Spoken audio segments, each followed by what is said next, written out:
পশ্চিম দিকে থুতু ফেলার বিষয়ে আপনি যেটি জানতে চেয়েছেন সে বিষয়টি বিশুদ্ধ হাদিস দ্বারা প্রমাণিত, অর্থাৎ পশ্চিম দিকে থুতু, কপ ইত্যাদি, শ্লেষা ইত্যাদি নিক্ষেপ করা হাদিসে নিষিদ্ধ।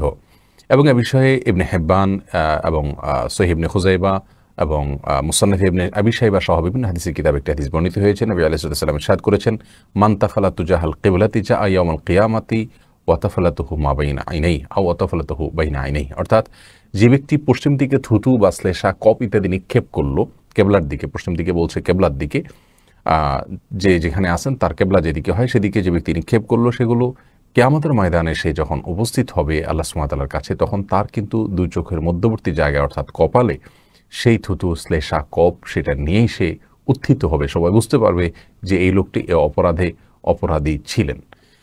তো এই হাদিস থেকে পরিষ্কারভাবে আমরা বুঝলাম পশ্চিম দিকে ইচ্ছাকৃতভাবে থুতু, শ্লেষা, কপ ইত্যাদি নিক্ষেপ করা উচিত নয়। আমরা অজান্তে এতদিন যারা ফেলেছি তার জন্য তওবা করবো, ইস্তেগফার করবো, সামনে থেকে সাবধান হব। কখনো ভুলে ফেললে সঙ্গে সঙ্গে আমরা আল্লাহ সুবহানাহু ওয়া তাআলার কাছে ইস্তেগফার করবো, ক্ষমা প্রার্থনা করবো এবং পরবর্তী সময়ের জন্য সাবধান হয়ে যাবো ইনশাআল্লাহ বিইذনিল্লাহ।